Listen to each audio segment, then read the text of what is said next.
Hello friends, welcome back my YouTube channel.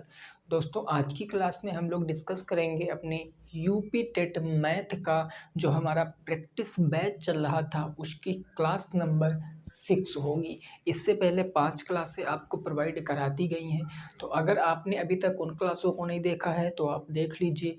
काफ़ी सारे ऐसे क्वेश्चन होंगे जिनको लगाने में आपको प्रॉब्लम हो रही होगी, तो उनको भी वहाँ से आप समझ सकते हो।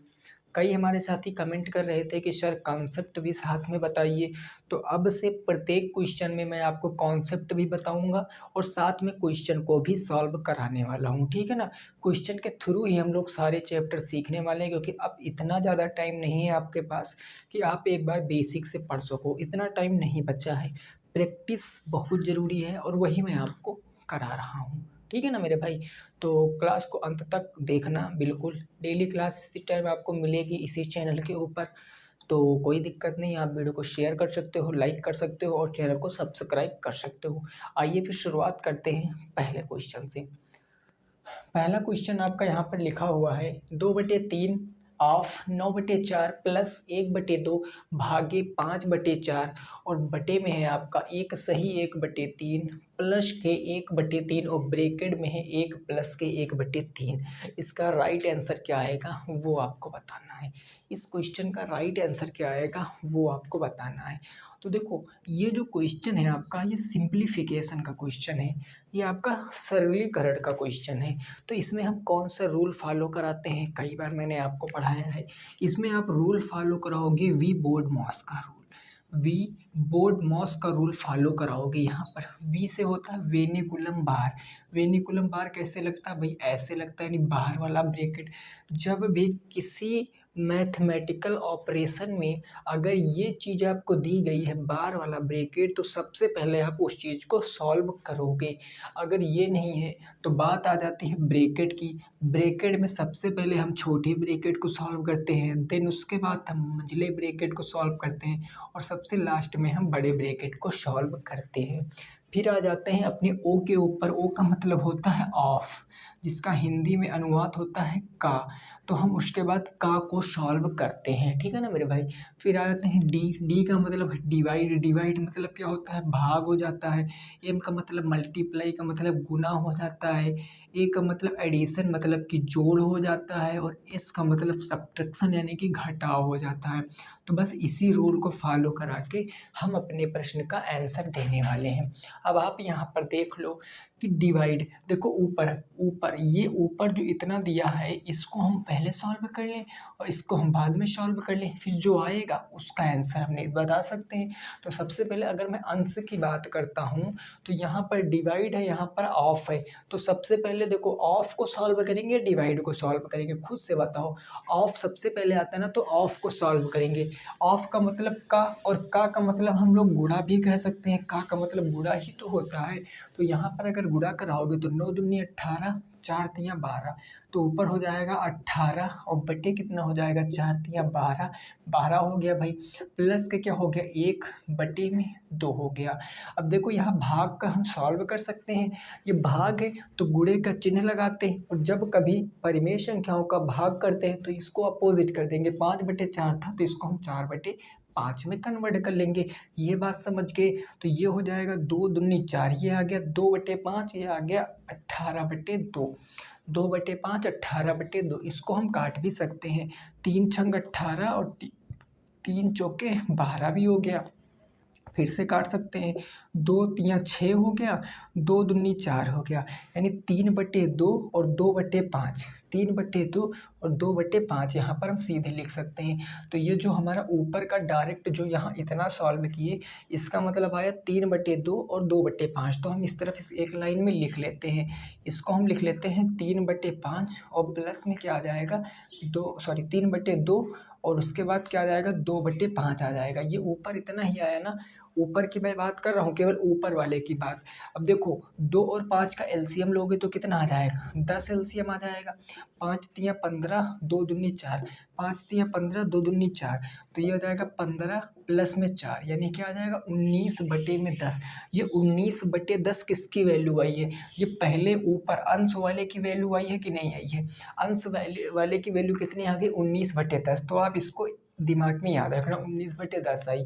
अब अगर मैं नीचे वाले की बात करता हूँ, नीचे वाले को अगर मैं सॉल्व करूँगा तो आप देखो यहाँ से, यहाँ है एक सही 1/3 यानी 3 एकम 3 एक 4/3, हम इसको 4/3 लिख सकते हैं प्लस में, ये 1/3 ही रहेगा।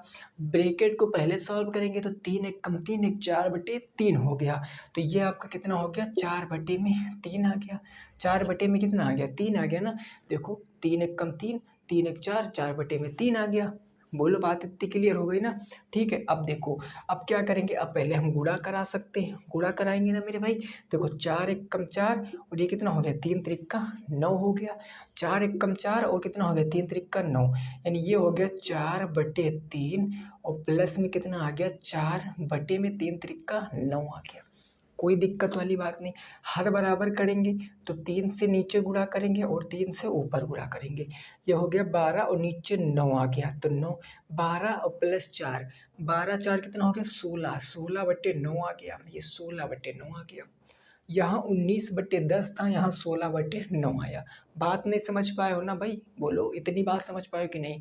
देखो अब हम अगर इसको बताऊं कि आंसर कितना आएगा तो आप डायरेक्ट बता सकते हो मेरे भाई कि ऊपर है आपका 19/10 19/10, ऊपर को सॉल्व किया तो 19/10, नीचे को सॉल्व किया तो 16/9 आ गया, 16/9 आ गया। अब आप देखो ये संख्या जाएगी ऊपर, ये संख्या जाएगी ऊपर, ये पलट जाएगी ना, तो ये हो जाएगा 19 गुणे में 9 बटे में 10 गुणे में 16। इसको करोगे तो 19 नवैया कितना होता है 171 होता है। 171/16 धम्मा 160 आपका राइट आंसर। 171 में 160 क्या आ जाएगा आपका सही उत्तर आ जाएगा। बोलो इतनी बात क्लियर है कि नहीं क्लियर है। बोलो भाई इतनी बात क्लियर है, किसी को कोई दिक्कत परेशानी तो नहीं है। बोलो ये चीज़ समझ गए हो कि नहीं समझ गए हो। आगे पहुँचे, चलिए नेक्स्ट क्वेश्चन देखते हैं, प्रश्न संख्या नंबर 2। ये बात समझ गए ना, कोई दिक्कत नहीं थी। बिल्कुल आपको बोर्डमॉस रूल फॉलो कराना है, बाकी कुछ भी नहीं होता है प्रश्नों में दोस्तों, ठीक है ना। आगे देखते हैं क्वेश्चन नंबर 2।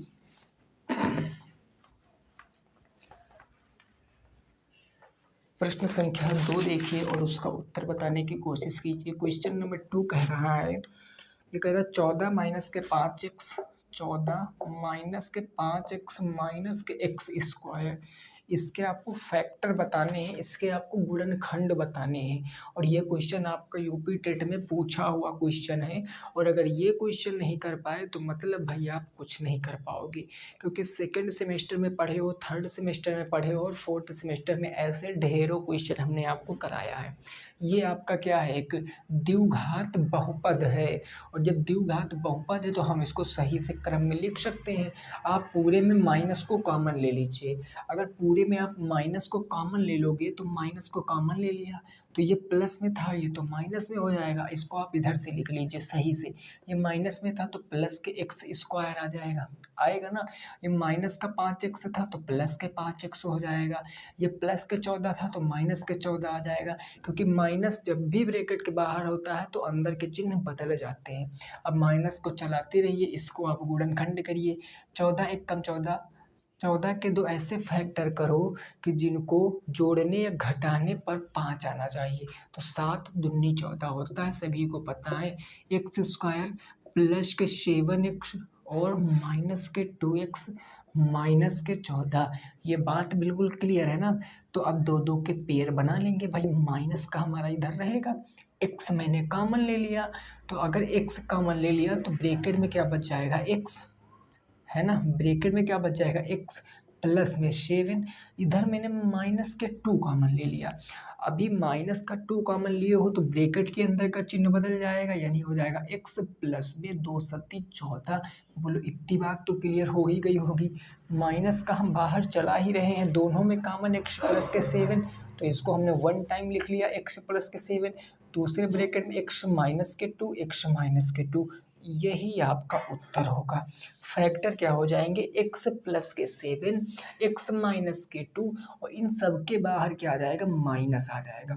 जब इतने चीज़ को आप सॉल्व करोगे तो आपका यही निकल कर आने वाला है। बात इतनी क्लियर ना। ये जिसका आ रहा था आंसर वो बिल्कुल राइट है, ये जिनका भी आंसर आ रहा था वो बिल्कुल राइट है। बोलो ये बात क्लियर, जल्दी से नोट करो फिर आगे पहुँचते हैं प्रश्न संख्या 3 के ऊपर, है ना। ये तो नॉर्मल सा प्रश्न था, सभी साथी कर लिए होंगे। अगला क्वेश्चन नंबर 3 देखिए और बताइए उसका उत्तर क्या होगा फटाफट तरीके से। प्रश्न संख्या नंबर 3, क्वेश्चन नंबर 3 दोस्तों क्या कह रहा है, ये कह रहा है कि 3 की पावर x प्लस में 8, 3 की पावर x प्लस में 8 और ये बराबर है आपका 27 की पावर x प्लस के 1, x प्लस के 1 में x बराबर कितना होगा, x का मान आपको बताना है। ये क्वेश्चन आपका घात और घातांक का है। थोड़े से बेसिक रूल आप घात और घातांक के जान लीजिए जो कि बहुत इंपॉर्टेंट होते हैं। बेसिक रूल यह कहता है कि अगर पहला रूल, अगर कोई आपका एक ए है नंबर जिसकी पावर अगर m है और दूसरा नंबर ए है जिसकी पावर अगर n है, दोनों अगर बेस बराबर होते हैं ना तो गुणा करने पर हमेशा एक बेस को लिख लेते हैं और उनकी घातों को ऐड कर देते हैं। दूसरा रूल इसका ये कहता है कि अगर a की पावर मान लिया m है और इसको भाग कर रहे हो a की पावर n से, सपोज दैट कोई नंबर हो सकता है जिसके a की पावर m भाग के a की पावर n है, अगर बेस बराबर हैं तो भाग करने पर मेरे भाई घातें घट जाती हैं। तीसरा रूल आपका ये कहता है कि a की पावर m और इसकी होल पावर क्या है n है, तो इसका मतलब जब भी किसी के ऊपर होल पावर चढ़ी होती है तो पावरों का आपस में मल्टीप्लाई हो जाता है, m इंटू n हो जाता है। और एक बात को समझ लेना, इस पॉइंट को नोट कर लेना, जब अगर बेस बराबर हैं, जब बेस बराबर बेस होते हैं तो हम वहाँ पर पावर बराबर पावर भी कहते हैं। यानी जब बेस बराबर होते हैं तो पावर भी बराबर होंगी। और यह भी बात याद रखना, जब मेरे भाई आपके पावर बराबर होते हैं ना तो आपके बेस भी बराबर माने जाते हैं। ये गोल्डन रूल आपको याद रखना है। इस पर बेस्ड दोनों पर आपको काफ़ी सारे क्वेश्चन बुक में देखने को मिल जाएंगे। तो अब देखो यहाँ पर 3 और 27 हम क्या इनका बेस बराबर कर सकते हैं? बिल्कुल बराबर कर सकते हैं भाई।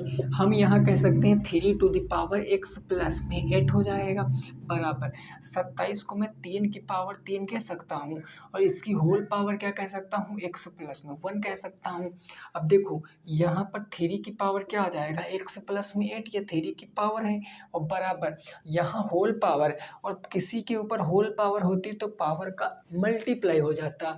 यहाँ मल्टीप्लाई कराओगे तो 3 की पावर 3x और प्लस में क्या आ जाएगी, 3 आ जाएगी।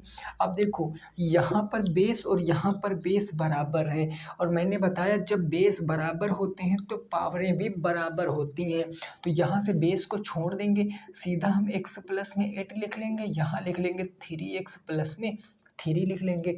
अब कोई दिक्कत नहीं होगी भाई, प्लस से इधर ले आएंगे माइनस में, x को उधर ले जाएंगे तो माइनस में हो जाएगा, है ना।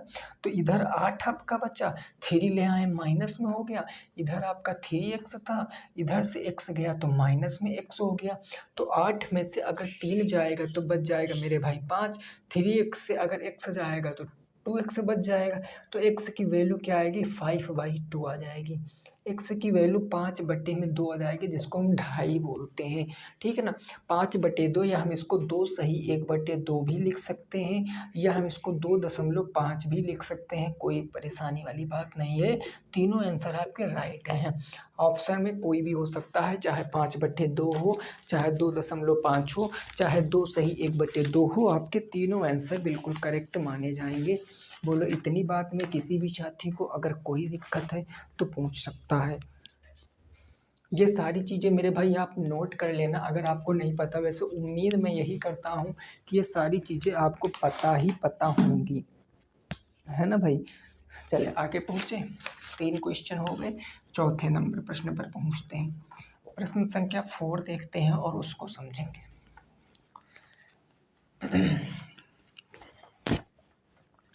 क्वेश्चन नंबर 4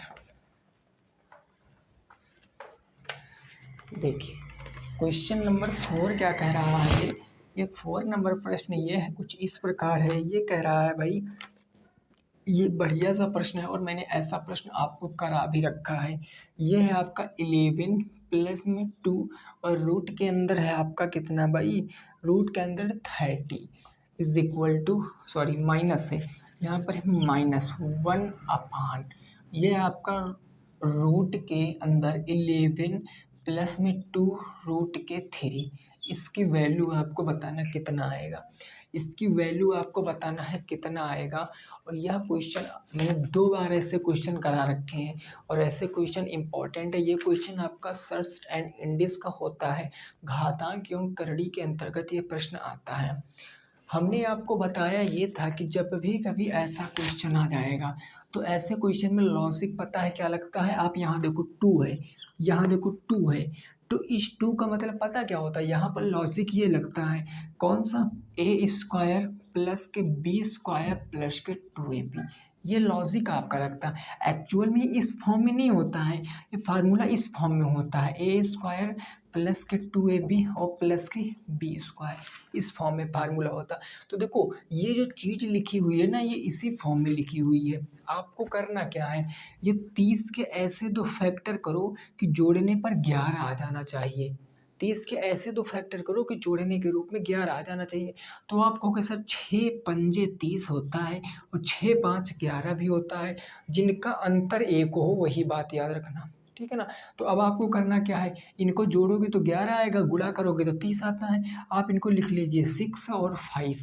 अब देखो प्लस लगा है या माइनस, अगर यहाँ प्लस लगा है तो प्लस लगाओ, अगर माइनस लगा होता तो माइनस लगा देना। अब इनके ऊपर करड़ी का चिन्ह लगा, तो दोनों पर करड़ी का चिन्ह लगा दो। बोलो इतनी बात क्लियर, कोई दिक्कत नहीं। माइनस है तो माइनस, अब 1/, में अब यही चीज़ तो सेम चीज़ लिखी हुई है, मतलब यहाँ भी यही आने वाला है भाई, क्योंकि 30 के 2 गुणनखंड करोगे 6 और 5, तो ये क्या आ जाएगा, √6 प्लस में √5 आ जाएगा, कोई दिक्कत नहीं है ना। अब देखो, अब ये संख्या ऊपर जाएगी तो ये चिन्ह बदल जाएगा, प्लस से माइनस में हो जाएगा, होगा ना। ये प्लस से माइनस चिन्ह बदल जाता है, परिमेयकरण करना पड़ता है, मैंने बताया था पिछली वाली वीडियो में, ठीक है ना। √6 प्लस के √5, ये माइनस, अब ये ले जाओगे तो चिन्ह बदल जाएगा, √6 माइनस के √5, ऐसा हो गया ना। क्योंकि अब हम इसको ऊपर ले जा रहे हैं, परिमेयकरण कर रहे हैं, तो यहाँ देखो माइनस लगा तो अंदर का चिन्ह बदल जाएगा, यानी √6 प्लस में √5, माइनस का √6 हो जाएगा, माइनस था तो प्लस के √5 हो जाएगा, √6 माइनस √6 प्लस कट गया, √5 मिलकर 2√5 आपका राइट आंसर। कितना आंसर आएगा, 2√5 आपका सही जवाब आ जाएगा, 2√5 आपका सही जवाब आ जाएगा। इस क्वेश्चन को छाप लीजिए भैया, मोस्ट इम्पॉर्टेंट क्वेश्चन है, मोस्ट इम्पॉर्टेंट क्वेश्चन है, ऐसा क्वेश्चन देखने को मिल सकता है इस बार पेपर में, ठीक है ना। होता बिल्कुल नॉर्मल है, ये फार्मूला अगर आपको याद है तो आप इसको बेसिक से भी कर सकते हो, क्योंकि ये ए हो गया, ये ए हो गया, ये 2ab हो गया, और बी नहीं है, बी मतलब 1 हो गया, बी मतलब मेरे भाई क्या हो गया, 1 हो गया। जहाँ पर बी नहीं वहाँ क्या मानेंगे, 1 मानेंगे, 1 का स्क्वायर 1 ही होता है, लिखना जरूरी नहीं होता है वो। तो ये आपका क्या आ जाएगा, 2√5 आंसर आने वाला है। उम्मीद करते हैं ये चीज़ समझ गए होगे आप लोग। चलिए आगे पहुँचते हैं, आगे कौन सा होगा, प्रश्न संख्या नंबर 5 होगा, प्रश्न संख्या 5 होगा। देखिए पेपर में सारे क्वेश्चन कठिन नहीं आते हैं और ना ही सारे क्वेश्चन आसान आते हैं, तो जो रेगुलर प्रैक्टिस करते रहेंगे उनके लिए पेपर इजी बैठने वाला है, ठीक है ना भाई। क्वेश्चन नंबर 5 की बात कर लेते हैं। प्रश्न संख्या 5 दोस्तों है कि 14, 35, 28 के HCF व LCM का सम बताओ।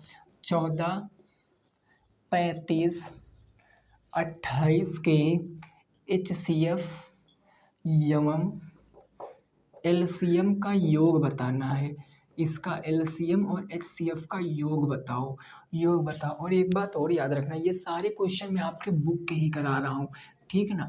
ये सारे क्वेश्चन मैं आपके बुक के करा हूँ, जिसमें कई सारी पब्लिकेशन है, यूथ है, एक्सीड पब्लिकेशन है, जानी मानी पब्लिकेशन में आपको सॉल्व करा रहा हूँ, ठीक है ना। सारे एग्जाम्पल, सारे प्रीवियस ईयर, सारी एक्सरसाइज में आपको सॉल्व कराता रहा हूँ, ठीक है। तो इस चीज़ को नोट रखना। अब देखो अगर मैं LCM की बात करता हूँ, LCM की बात, तो LCM हम कैसे ले सकते हैं, चलो हम LCM लेते हैं भाई। 14 है हमारे पास, 35 है, हमारे पास 28 है, तो 14 को हम क्या कह सकते हैं, 2 सत्ते 14, यही ना कह सकते हैं। 35 को मैं क्या कह सकता हूँ, 5 सत्ते 35। 28 को मैं क्या कह सकता हूँ, 7 दूनी 14 दूना 28, यही ना कह सकता हूँ मेरे भाई। तो अगर मैं इनके एलसीएम की बात करूँ तो एलसीएम क्या होता है, देखो सबसे बड़ी घात लो, 2 की सबसे बड़ी घात यहाँ पर 2 है तो मैंने 2 की सबसे बड़ी घात 2 ले लिया, यानी 2 बार 2 ले लिया। उसके बाद 5 या 7 देखो तीनों में कॉमन है, एक बार तीनों में कॉमन, तो 7 को मैंने एक बार ले लिया। अब 5 इसमें है, 5 इसमें नहीं, इसमें नहीं, तो 5 को एक बार ले लिया, तो क्या हो गया, 7 35 और 35 इंटू 4 कितना हो गया, 35 इंटू 4, तो 35 इंटू 4 करोगे, 4 पंचे 20, 2 आ गया, 4 3 12 13 14, 140 क्या आ गया आपका एलसीएम आ गया, एलसीएम 140 आ गया। अगर मैं आपसे एचसीएफ की बात कर रहा हूँ, एचसीएफ हाईएस्ट कॉमन फैक्टर जो तीनों में हो, तो तीनों में 7 हमें दिख रहा, बाकी तो कुछ दिख नहीं रहा, तो 7 क्या आ जाएगा आपका एचसीएफ आ जाएगा। 7 दूनी 14, 7 चौक 28, 7 पच्ची 35, तो क्या बताना, एचसीएफ और एलसीएम का योग बताना है, तो इनका योग क्या हो जाएगा 140 प्लस में 7, इनका सम 147 आपका राइट आंसर होगा। 147 आपका क्या होगा, सही जवाब होगा। जिनका भी 147 आ रहा था वो बिल्कुल सही जवाब हो जाएगा, जिनका भी 147 आ रहा था वो बिल्कुल सही जवाब हो जाएगा। ठीक है ना भाई, क्लियर बात, 140 और 7 147, ओके ना। चलिए आगे देखते हैं क्वेश्चन नंबर 6, प्रश्न संख्या 6 देखते हैं और उसको समझते हैं। क्वेश्चन नंबर 6, क्वेश्चन नंबर 6 है कुछ इस प्रकार से, ये कह रहा है कि 1 से 100 तक की सम संख्याओं का योग बताओ। 1 से 100 तक की सम संख्याओं का योग बताओ, सम संख्याओं का योग बताओ, सम संख्याओं का योग बताओ, ये आपका प्रश्न है। 1 से 100 तक की सम संख्याओं का योग बताओ। तो आप यहाँ से बताओ, देखो ये क्वेश्चन आपका नंबर सिस्टम का है, काफ़ी इंपॉर्टेंट है, और ऐसे क्वेश्चन भर भर के आपके बुक में दिए गए हैं। तो मैंने आपको कुछ फार्मूले बताए थे, हो सकता है इतना प्रैक्टिस कराए आपको याद हो गया हो। पहला फार्मूला बताया था कि इन प्राकृतिक संख्याओं का योग क्या होता है। इन प्राकृतिक संख्याओं का अगर मैं योग की बात कर लूँ तो योग होता है n+1/2, यही ना योग होता है।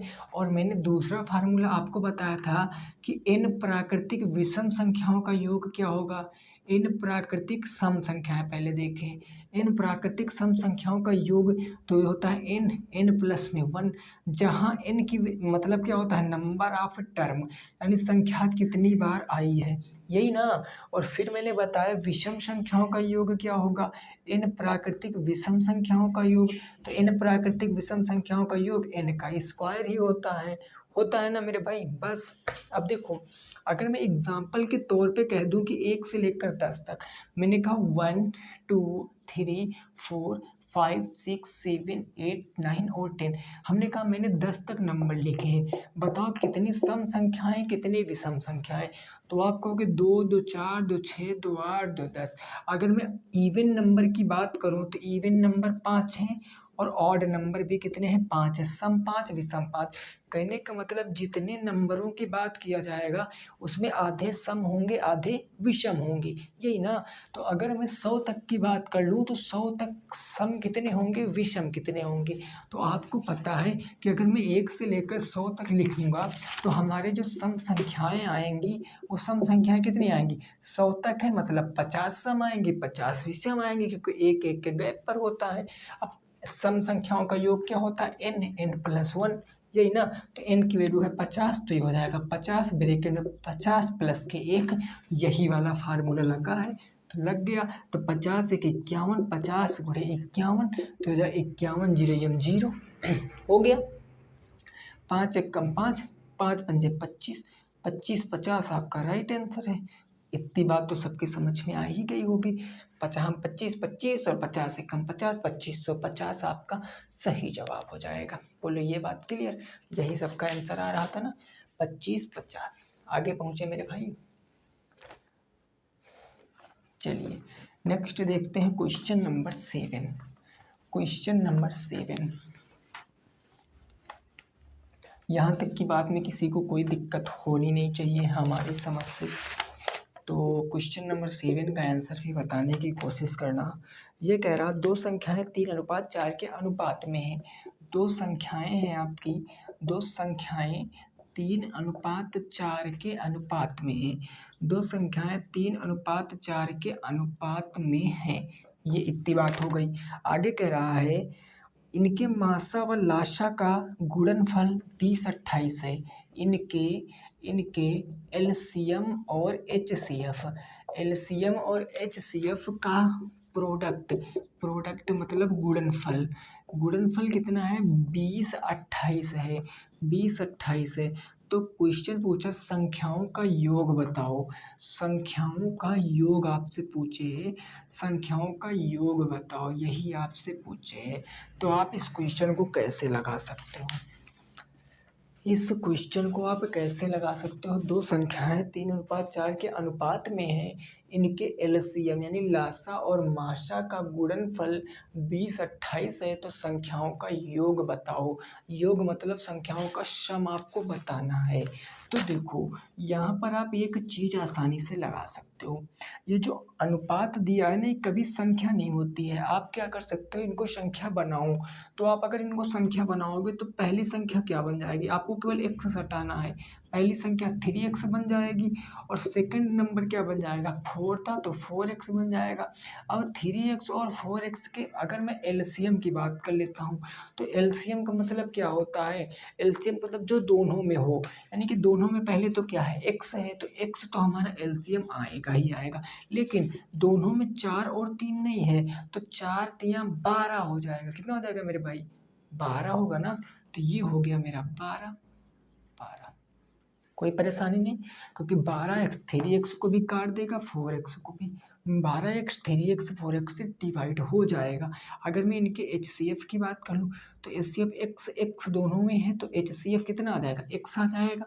तो हम यहाँ पर अगर HCF लिख लेते हैं तो HCF x आ जाएगा। अब देखो क्वेश्चन क्या कह रहा कि गुणनफल LCM और HCF का गुणनफल 20-28 और यहाँ गुणनफल कितना हो जाएगा? 12x का गुणनफल कराओगे तो 12x स्क्वायर नहीं आएगा, 12x स्क्वायर। और ये भी गुणनफल है, ये भी गुणनफल है। तो 12x स्क्वायर किसके बराबर होगा? 20-28 के बराबर होगा ना मेरे भाई। 20-28 के बराबर हो गया। तो x की वैल्यू निकालो, संख्या पता चल जाएगी। अगर मैं x स्क्वायर यहाँ से निकालूँ तो ये हो जाएगा 20-28 डिवाइडेड बाई 12, गुणे में इधर बटे में। 12 से काट सकते हैं इसको। 12 एकम 12, 8 बच गया, 82 हो गया। 12 छंग 72 हो गया, 12 छंग 72, 10 बचा, 12 नवैया 108। x स्क्वायर बराबर 169। तो x बराबर कितना आएगा? 13 आ जाएगा। तो x बराबर 13 आ गया, क्योंकि स्क्वायर हटाएंगे तो रूट सटाएंगे। तो स्क्वायर रूट 169 का मतलब 13। तो ये बात हो गई। x की वैल्यू 13 आ गई। तो यहाँ से 13 रखोगे तो पहली संख्या क्या आ जाएगी? पहली संख्या आ जाएगी 13 × 3। 13 3 कितना हो गया? 39। पहली संख्या 39 आ गई। दूसरी संख्या थी 4x यानी 4 × 13। तो 13 चौके कितना हो गया? 52 हो गया। संख्याएं जब पता चल गई तो कुछ भी पूछा है संख्याओं का योग, तो योग कर लीजिए। 52 और 39 जोड़ोगे तो 9 2 11, 5 3 8 9, 91 आपका राइट आंसर होगा। क्या होगा भाई? 91 आपका सही जवाब हो जाएगा। बोलो कोई परेशानी नहीं ना। 91 क्या आएगा? बिल्कुल सही जवाब आएगा इस प्रश्न का। इस प्रश्न का जवाब कितना आएगा? 91 आ जाएगा। आगे पहुँचे मेरे भाई, यहाँ तक की बात ओके ना? चलिए वेरी गुड। अगला देखिए प्रश्न। अगला प्रश्न होगा आपका 8 नंबर, बताना है उसका राइट आंसर क्या आएगा। क्वेश्चन नंबर 8 क्या है? क्वेश्चन नंबर 8 है 30% और 40% के समतुल्य बट्टा बताओ। ये क्वेश्चन नंबर 8 है। क्वेश्चन नंबर 8 है भाई, 30% और 40% के समतुल्य बट्टा आपको बताना है। 30% और 40% के समतुल्य बट्टा आपको बताना है। बट्टा बताओ भाई, बट्टा आप पढ़े हो ना, मैंने बट्टा आपको करा रखा है। देखो बट्टा का मतलब इसको हम छूट बोलते हैं, अगर हिंदी में बात कर लें तो इसको हम डिस्काउंट बोलते हैं। तो छूट और डिस्काउंट, अब देखो इसको कई मेथड से लगा सकते हो। एक तो इसका सक्सेसिव केस होता है, सक्सेसिव केस होता है एक्स प्लस वाई, उसके बाद क्या होता है एक्स प्लस वाई माइनस के एक्स वाई बटे में 100, ये फार्मूला होता है एक्स प्लस वाई माइनस के एक्स वाई बटे में 100।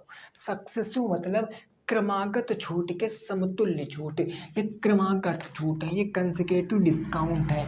तो एक तो फार्मूला ये होता है।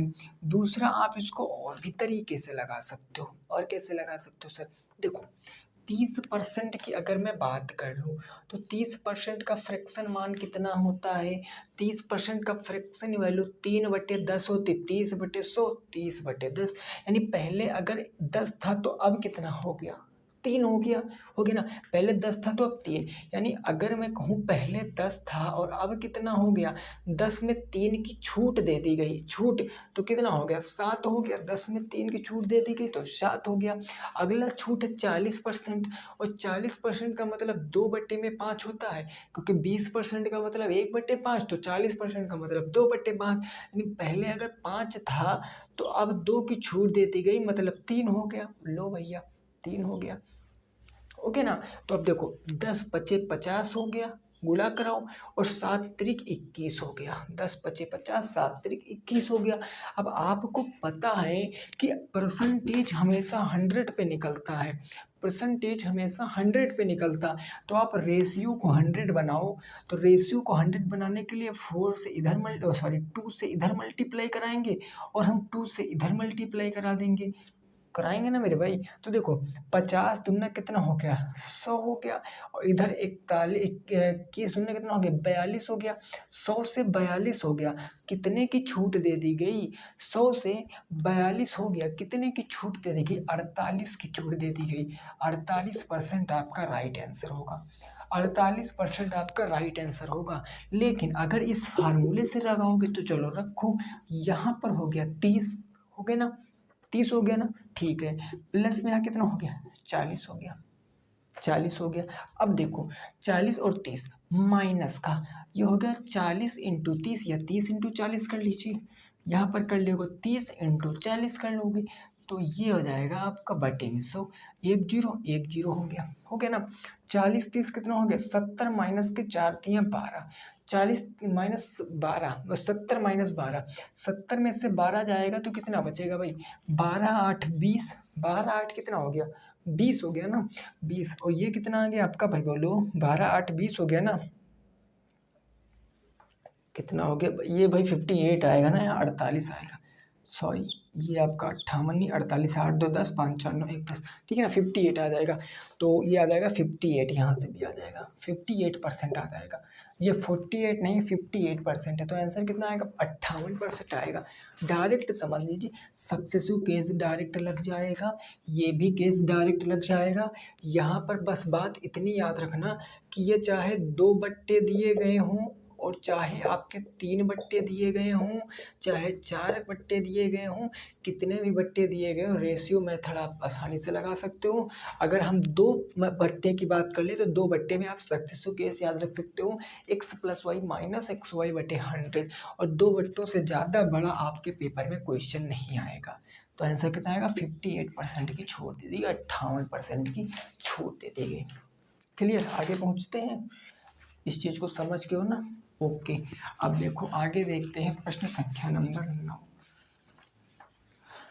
प्रश्न संख्या 9 देखियो और बताओ क्या आएगा उत्तर।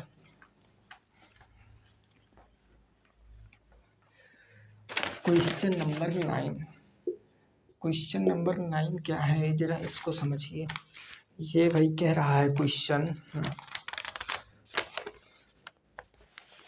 ए बी से 110% अधिक है, ए जो है वो बी से 110% अधिक है, 110% क्या है, अधिक है, 110% अधिक है।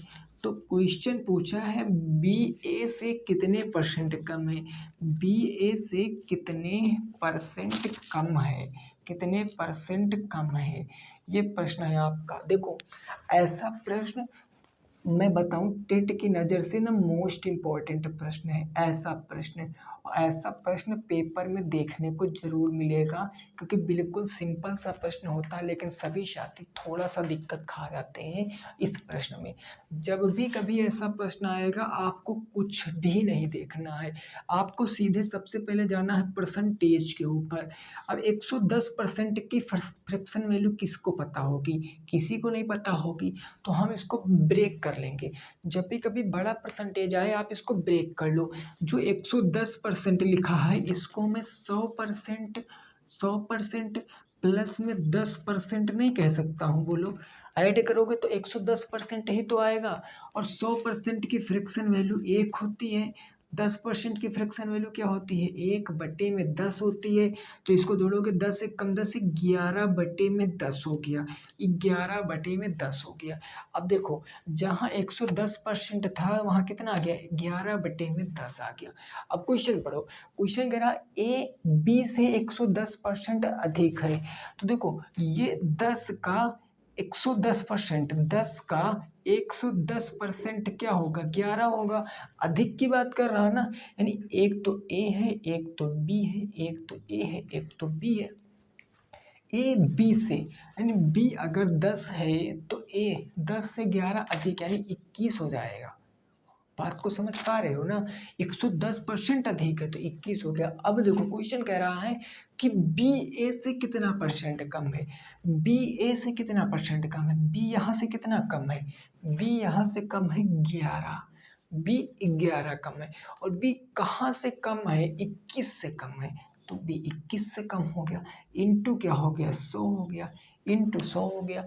अब आप यहाँ पर काटो पीटो तो किससे कट जाएगा भाई साहब, 1100 हो गया, ऊपर ऊपर हो गया 1100, नीचे कितना हो गया 21 हो गया। अब ये कितनी बार जाएगा, 21 पंचे 105 आ जाएगा, 21 पंचे 105 आ गया, 15 बच गया, 21 पंचे 105 आ गया ना, और 105 यहाँ पर था 110, 5 बचा 50 हो गया, 21 दूना 42, 8 बचा 80 हो गया, 21 तिया 63, 52.3%, 52.3% कम है, 52.3% क्या है, कम है आपका राइट आंसर। ये आगे भी होगा 52.3, 4, 5 कुछ भी हो सकता है, लेकिन हम दशमलव के एक अंक तक ही ज्ञात करते हैं, क्योंकि ऐसा प्रश्न अगर आएगा पेपर में, वैसे है आपके बुक का ही लेकिन अभी तक पिछले साल पूछा नहीं गया है। पिछले साल पूछा गया तो डाटा कम था, 10% अधिक है, 20% अधिक है, 30% अधिक है, लेकिन यहाँ 110% अधिक हो गया। तो क्वेश्चन में साफ साफ लिखा रहेगा कि दशमलव के इतने अंक तक ज्ञात करो, तो आप वहाँ तक दशमलव के उतने अंक तक ज्ञात कर सकते हो, या आप ऑप्शन भी देख सकते हो, 52 के तकरीबन जो भी होगा वही सही होगा। तो 52 प्लस 52.3%, 3-4 भी हो सकता, 3-5 भी हो सकता। क्लियर, तो ऐसे प्रश्न इस तरह आपको लगाना है। चलिए आगे पहुँचे, आगे देखो क्वेश्चन क्या है, क्वेश्चन नंबर 10, क्वेश्चन नंबर 10 की बात करते हैं और समझते हैं क्या कह रहा है, उसको लगाते हैं। प्रश्न संख्या 10, क्वेश्चन नंबर 10 कह रहा है कि राम ने 2 घोड़े सामान्य मूल्य पर खरीदे। राम ने 2 घोड़े सामान्य मूल्य पर खरीदे, 2 घोड़े समान मूल्य पर खरीदे या बेचे, देख लेते, बेचे, सामान्य मूल्य पर बेचे, ठीक है ना, समान मूल्य पर उन्होंने 2 घोड़ों को बेच दिया। एक पर उन्होंने प्रॉफिट कमाया, एक पर 10% लाभ, एक पर 10% लाभ तथा दूसरे पर 10% हानि हुई, दूसरे पर 10% हानि हुई। तो क्वेश्चन में कहा गया तो कुल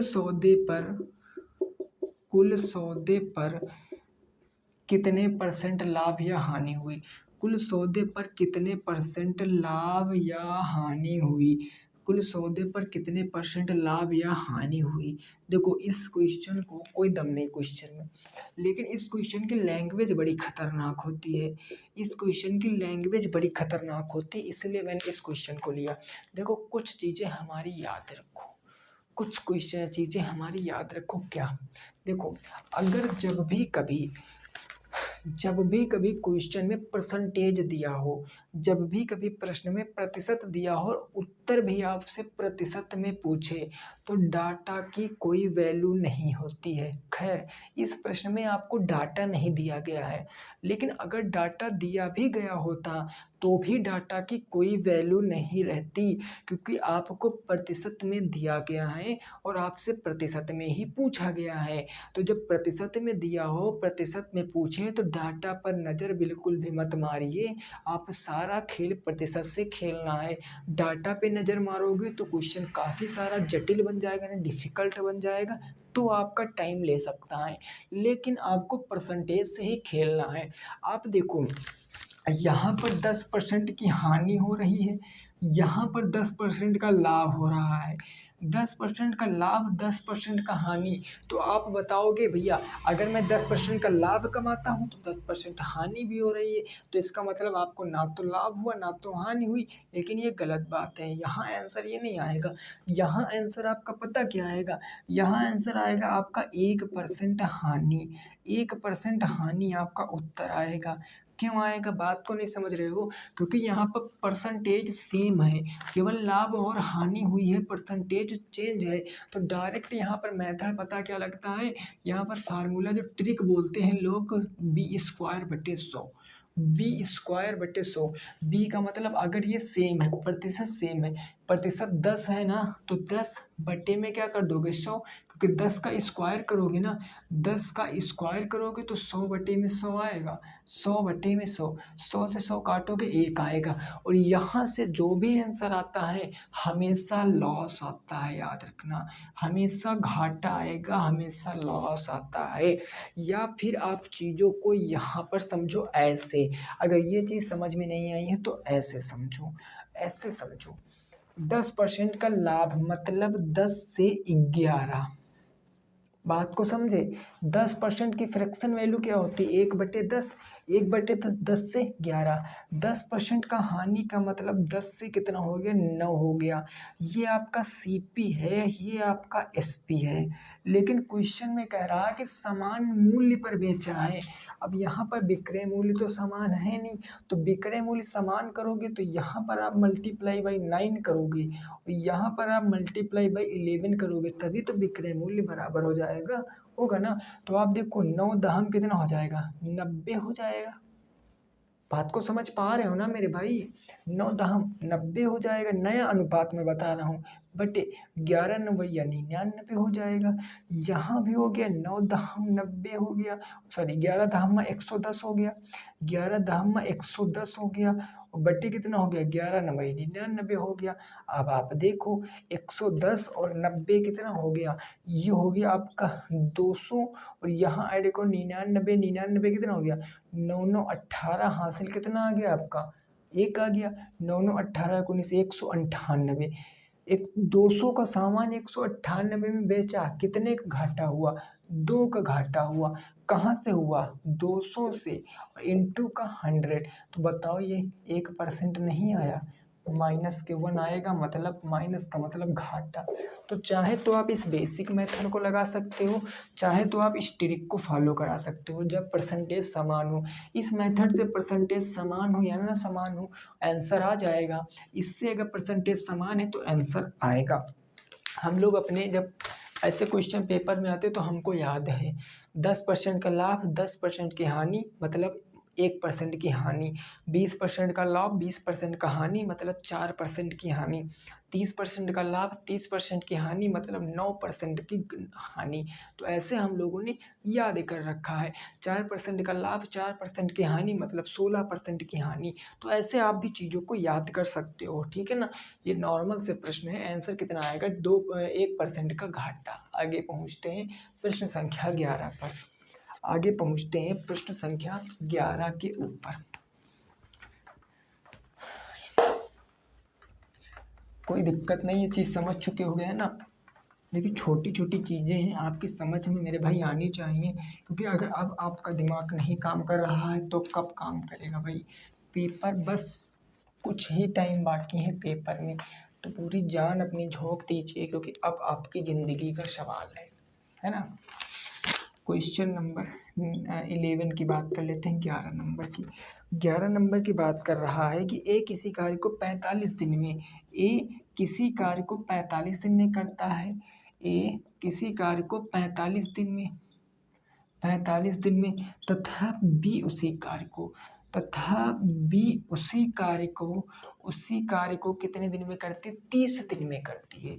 बी उसी कार्य को 30 दिन में कर सकती है, करता है या कर सकती है, करता है। तो क्वेश्चन है, तो दोनों मिलकर काम कितने दिन में ख़त्म करेंगे, दोनों मिलकर काम कितने दिन में ख़त्म करेंगे, काम कितने दिन में ख़त्म करेंगे, कितने दिन में ख़त्म करेंगे, बोलो कितने दिन में ख़त्म करो। अब ऐसे क्वेश्चन तो आप कर ही लोगे, ऐसे क्वेश्चन में कोई दिक्कत तो होनी नहीं चाहिए, हमारी समझ से कई बार कराया है। कैसे करोगे, एक लोग हैं ए, एक लोग हैं बी, ए कितने दिन में करते हैं 45, बी कितने दिन में करते हैं 30। अब आगे हमें नहीं पढ़ना क्वेश्चन, पहले मैंने कहा टोटल वर्क लेंगे, और टोटल वर्क का मतलब इनका एलसीएम लेंगे। एलसीएम 30 45 का एलसीएम 90, 45 दूना 90, 30 तिया 90, यानी बी एक दिन में काम करता है 3 और ए एक दिन में काम करता है 2। अब कहना दोनों मिलकर, मिला दिया दोनों को, तो 3 2 कितना 5 हो गया। अब ए और बी मिलकर एक दिन में 5 काम करते हैं, और काम पूरा कितना है 90, तो कितने दिन लगेंगे, 5 एक कम 5, 5 8 40, 18 दिन लगेंगे। बस लो 18 डेज क्या आएगा राइट आंसर। जिनका भी 18 दिन आ रहा था वो बिल्कुल सही है, जिनका भी 18 दिन आ रहा था वो बिल्कुल सही हो जाएगा। आगे पहुँचेंगे 12 नंबर प्रश्न पर, 12 नंबर प्रश्न पर पहुँचते हैं। ओके ना, क्लियर इतना आ रहा था सबका। चलिए क्वेश्चन नंबर 12 देखिए, क्वेश्चन नंबर 12 देखिए भाई।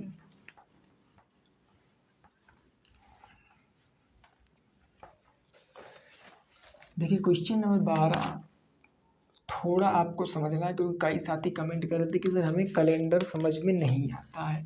क्वेश्चन में पहले लिख दे रहा हूँ कि 12 जनवरी 2006 को कौन सा दिन था, कौन सा दिन था। तो ये चीज़ आपको मैं पहले थोड़ा सा बताए दे रहा हूँ, क्योंकि ये होगा हमारा लास्ट क्वेश्चन, ठीक है ना। तो देखो इसके बाद एक क्वेश्चन मैं होमवर्क दे दूंगा, उसका जवाब आपको बताना है। 15 जनवरी 2006 को कौन सा दिन था। देखो सबसे पहले आप इस चीज़ को समझो। देखो अगर मैं बात कर लेता हूँ मेरे भाई, कितने महीने होते सप्ताह में, ओ सॉरी साल में, तो कितने महीने होते, एक तो आपका जनवरी होता है, ठीक है ना, एक आपका फरवरी होता है, बात को समझ लेना, एक आपका मार्च होता है, फिर ऐसे अप्रैल होता है, फिर ऐसे मई होता है, फिर जून होता है, जुलाई होता है, अगस्त होता है, सितंबर होता है, अक्टूबर होता है, और नवंबर होता है, और क्या होता है दिसंबर होता है। तो इनके मैं दिन पूछूं, जनवरी में कितने होते हैं 31 दिन होते हैं, फरवरी में 28 होंगे या तो 29 होंगे, मार्च में कितने होंगे 30 होंगे, अप्रैल में कितने होंगे भाई, अप्रैल में आपके कितने होंगे 31 होंगे, यहाँ पर सॉरी 31 होंगे, अप्रैल में 30 होंगे, मई में कितने होंगे 31 होंगे, जून में कितने होंगे 30, जुलाई में 31, और अगस्त में भी कितने होते हैं 31 होते हैं, सितंबर में कितने होते हैं भाई 30 होते हैं, और अक्टूबर में कितने होते हैं 31 होते हैं, नवंबर में 30 होते हैं, दिसंबर में कितने होते हैं 31 होते हैं। तो ये तो आपको पता ही होगा। तो देखो जब भी कभी हम यहाँ से निकालते हैं अपना दिन, अगर ऐसे कोई तारीख आपको दी रखी है तो उसका दिन निकालने के लिए हम क्या करते हैं, जैसे देखो यहाँ पर हम देख रहे हैं, यहाँ पर 28 29 कब होगा, 28 29 कब होगा, जब 28 कब होगा? जब फरवरी हमारी 28 दिन की कब होगी? जब वो लीप ईयर नहीं होगा, जब वो नॉर्मल ईयर होगा, यानी जो 4 से भाग नहीं होगा वो नॉर्मल ईयर होगा। 29 की कब होगी? जब लीप ईयर होगा, यानी 4 से भाग होगा। तो ये आपका क्वेश्चन है कि 15 जनवरी 2006 को कौन सा दिन था? हमने बताया कि अभी 2006 हमारा पूरा बीता तो है नहीं, तो हम इससे एक कम लेंगे, क्योंकि हमें पता हम यहाँ करेंगे तो ये 20वीं हमारी शताब्दी हो गई और 6 हमारा वर्ष हो गया। तो हम 6 न लेकर क्या लेंगे? 5 लेंगे ना, 5 वर्ष। 5 वर्ष लेंगे। अब 5 वर्ष में आप ये देखो कितने लीप वर्ष पड़ेंगे। लीप वर्ष ज्ञात करने के लिए हमेशा वर्षों को 4 से भाग कर देते हैं। वर्षों को 4 से भाग करेंगे तो लीप ईयर आ जाएगा। अब अगर 5 को आप 4 से भाग करोगे कितनी बार जाएगा? एक बार, यानी एक तो लीप ईयर हो गया, एक तो नॉर्मल ईयर हो गया। लीप ईयर 4 से एक बार लीप ईयर हो गया, नॉर्मल ईयर कितने बचे? 4 बचे, तभी तो टोटल 5 वर्ष हुए। एक लीप ईयर और 4 नॉर्मल ईयर, तभी तो 5 वर्ष हुए। अब देखो लीप ईयर में कितने विषम दिन होते हैं? 2 होते हैं ना, क्योंकि लीप ईयर में आपके टोटल 366 दिन होते हैं। इसको 7 से भाग करोगे, 7 से भाग करने का मतलब रिपीटेशन। 7 दिन बाद हर दिन रिपीट होता। सप्ताह में 7 दिन तो होते हैं, Sunday, Monday, Tuesday, Wednesday, Thursday, Friday, Saturday. 7 दिन बाद हर डे रिपीट होता। तो इसीलिए 7 से भाग करेंगे, 7 पंजे 35, 7 दूनी 14, 52 सप्ताह 2 दिन। तो ये 2 डेज यहाँ पर जो रिमाइंडर आता है, यही यहाँ से हम गुणा कराते हैं। तो यहाँ 2 से गुणा करा देंगे, यहाँ 1 से गुणा करा देंगे, तो 2 एकम 2 हो गया और 4 एकम 4 हो गया। ये आपके दिन निकल कर आ गए। तो पहले तो आप इनको ऐड कर लो, 4 2 कितना आएगा? 4 2 आपका 6 आ जाएगा, 4 2 आपका 6 आ जाएगा। अब देखो, अब आपको करना क्या है? नॉर्मल सी बात है। अब आपको यहाँ से चलना है। कहाँ से चलना है? जनवरी का ही बताना है ना, तो जनवरी से चलिए। सबसे पहले आप इन दिनों को लिखिए, इन दिनों को लिखोगे तो 6। अब आपको जनवरी को बताना है, जनवरी बताना है, नहीं 15 जनवरी तक चलना है ना, तो आप 15 को पहले देखोगे, 15 को। अब जनवरी के बाद तो आपको जाना ही नहीं है। जनवरी के बाद नहीं जाओगे तो कहाँ तक जाओगे? कहीं तक नहीं, 15 जनवरी तक जाएंगे। अभी 15 जून, जुलाई, अगस्त होता, तो जनवरी को भी काउंट करते, फरवरी को भी, मार्च को भी, अप्रैल को भी, ऐसे हम काउंट कर लेते थे। लेकिन अब हमको जनवरी तक बताना, बटे 7।